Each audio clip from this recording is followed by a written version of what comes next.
Yeah, so we did get that update from police today on this stabbing that left a woman in her 70s dead. Some of the details we're learning about this alarming. She was putting groceries in her car, is what police say was happening at the time when someone approached her. What we're hearing is that this was an unprovoked attack. It's not clear if the suspect or the victim knew each other, and now the search is on for the suspect involved in this case. CP24's crime analyst Steve Ryan joining us now here at the scene. This is where police found the victim. She was unresponsive, rushed to hospital where she was pronounced dead. This doesn't sound like a usual scene. It happened at 9:30 this morning.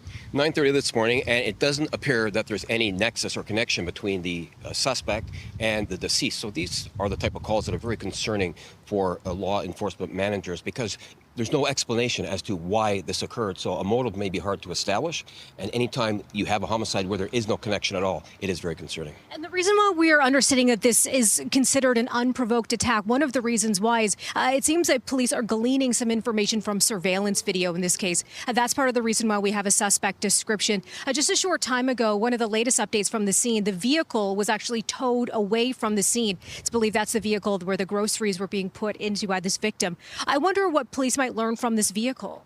So they would impound this vehicle. It would be taken to a very pristine location so they can do a forensic examination. And you never know if the suspect touched that vehicle, so that fingerprints on the vehicle, or was there any other DNA trace evidence transferred onto that car, and it might help the police put a suspect at this location once they do the forensic examination. So the suspect in this case, by the way, being described as a male, black, 5'7" to 5'10". He was wearing a balaclava, carrying a sharp-edged weapon. I want to share what else police are saying.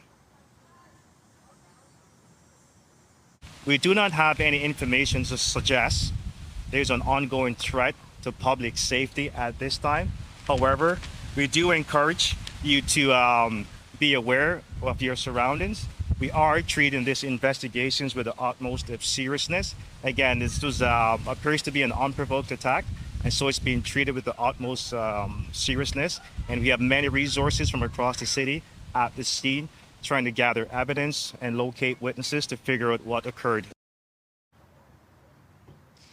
So what we're hearing there from police, and something that they received a bit of pushback from the media asking a lot of questions about this, is that they're saying there are no signs at this time that they believe there is a threat to public safety. But there is someone who fatally stabbed a woman, fled this scene on foot, wearing a balaclava. I wonder what your read on the situation is. Yeah, I'm a little confused at that response, and maybe there's information that the police aren't sharing, but I would find that highly unlikely, because if there is a suspect description, or if there is a threat to public safety at all, the public needs to be warned.